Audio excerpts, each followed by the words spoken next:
Hello दोस्तों, Harish Shetty chartered accountant and motivational speaker का नमस्कार। आइए आसानी से समझने की कोशिश करें। आज का हमारा टॉपिक होगा how to sell insurance policies to the clients. हम नॉर्मली दोस्तों प्रोडक्ट लेके जाते हैं और क्लाइंट्स को प्रोडक्ट समझाने की कोशिश करते हैं, बट मेरा यह प्रयास होगा कि instead of products focus on the need of the customers की ज़रूरतें समझने की कोशिश कीजिए। कस्टमर्स की ज़रूरत के हिसाब से, नीड के हिसाब से उसको जो प्रोडक्ट फिट होगा वो हिसाब से आपको प्रेजेंटेशन देना होगा। फर्स्ट ऑफ ऑल आपको क्लाइंट का ज़रूरत को समझाना होगा, ज़रूरत को समझना होगा। उसके बारे में थोड़ा सा चर्चा करेंगे।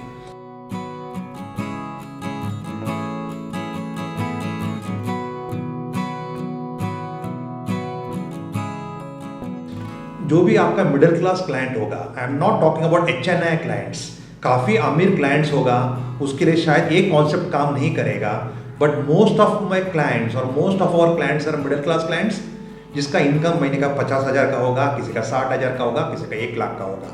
जो हमारे मैक्सिमम क्लाइंट्स होते हैं मिडिल क्लास इनकम ग्रुप के होते हैं। उनसे आप पूछिए, आप सर आपका मंथली एक्सपेंडिचर कितना है, बिकॉज किसी से आप मंथली इनकम पूछोगे they may not be comfortable with you to share the monthly income, but आप किसी से मंथली एक्सपेंडिचर पूछोगे they will be more comfortable. उनका जो भी मंथली एक्सपेंडिचर होगा आप उनसे पूछिए। और ये जो भी अभी एक्सरसाइज करना है आपको नहीं करना है, आपको सिर्फ इंस्ट्रक्शंस देने हैं। कैलकुलेशन पार्टी को खुद को करना है ताकि पार्टी को उसका इंपॉर्टेंस समझ में आ गई। Let us take example now. आपके सामने जो व्यक्ति बैठे हैं वो बोल रहा है कि मंथली एक्सपेंडिचर 30,000 रुपये है। उसका हर महीना घर पे जो खर्चा लगता है 30,000 का खर्चा लगता है।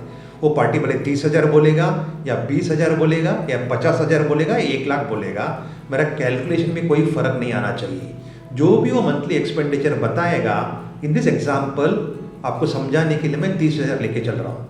इफ आई से the monthly expenditure is 30,000, party को बोलिए सर जो भी आपका मंथली एक्सपेंडिचर होगा उसको 200 से मल्टीप्लाई कीजिए।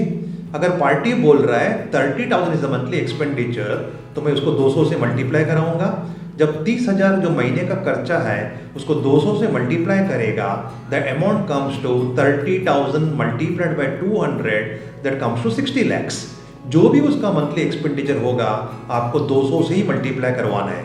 भले 10,000 का खर्चा होगा या 1 लाख का खर्चा होगा, जो भी अमाउंट व्यक्ति बताएगा कि मंथली एक्सपेंडिचर है उसको 200 से मल्टीप्लाई करवाइए। सो 30,000 का मंथली एक्सपेंडिचर जब 200 से मल्टीप्लाई करवाओगे, इन दिस एग्जाम्पल फिगर आएगा 60 lakhs। तो जो भी आपका आंसर आएगा in this example the answer is 60 lakhs। Why 60 lakhs? 30,000 multiplied by 200। तो 60 लाख का जो फिगर आएगा पार्टी को बोलिए उसका 6% कैलकुलेट करना है। तो जब 60 lakhs का जो अमाउंट होगा उसका 6% कैलकुलेट करोगे, 60 लाख का 60% आता है 3,60,000। फिर एक बार रिपीट करता हूँ, 30,000 का मंथली एक्सपेंडिचर 200 से मल्टीप्लाई होगा, that figure comes to 60 lakhs।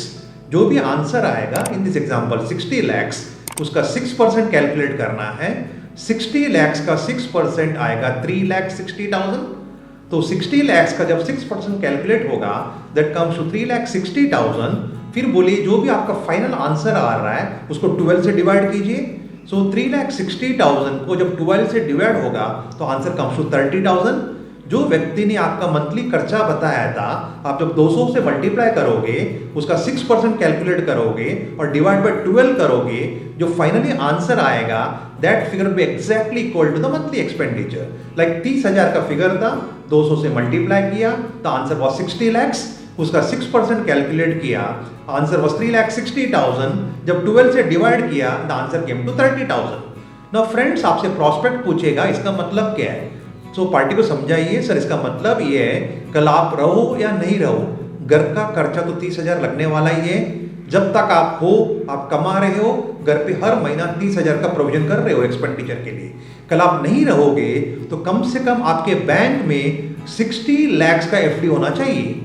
कल आप नहीं भी रहोगे, अगर आपका बैंक में 60 lakhs का FD होगा तो 60 लाख का FD के सामने अगर आपको 6% ब्याज भी मिलता है, आज के तारीख में 6% का ब्याज कम मिल रहा है, फिर भी मैं 6% मान के चल रहा हूँ। 60 लाख का FD के सामने अगर 6% ब्याज मिलता है तो सालाना ब्याज कम टू 3,60,000। तो हर महीने का ब्याज होगा 30,000। तो कम से कम घर का खर्चा चलेगा अगर आपके बैंक में 60 लाख का एफडी होगा। But most of the middle class clients के पास 60 लाख की एफडी होती नहीं है।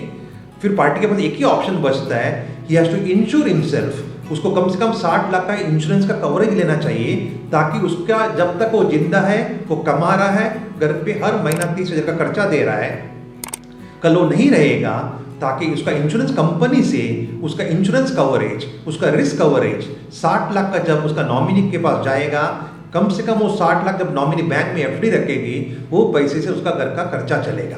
तो आपको पार्टी को बोलना पड़ेगा, भले कोई भी प्लान ले लीजिए, बट आपका रिस्क कवरेज कम से कम 60 लाख का होना चाहिए, ताकि 60 लाख घर पे जाएगा तो आपका महीने का खर्चे का चिंता नहीं होगा जब आप नहीं भी रहोगे।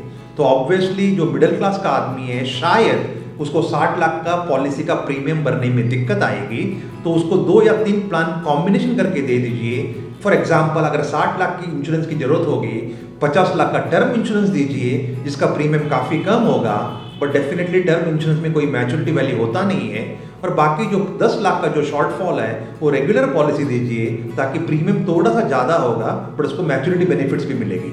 तो उसको 60 लाख का कवरेज दीजिए, ताकि tomorrow if is not there, his nominee get 60 lakhs, end of which depending on his premium paying capacity, term insurance लगभग 50 लाख का दे सकते हो, 10 लाख का रेगुलर पॉलिसी दे सकते हो, ताकि 60 लाख का कवरेज भी होगा, और 10 लाख का जो रेगुलर पॉलिसी का उसको मैच्योरिटी में पैसा भी आएगा at the time of retirement.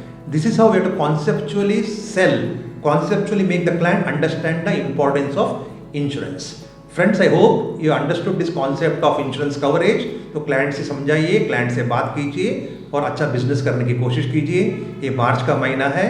I hope and pray that आप बहुत अच्छा बिजनेस करोगे। And if you like this channel, please subscribe to our channel, like कीजिए, शेयर कीजिए, हाँ घंटी बजाना मत भूलिए। Thank you.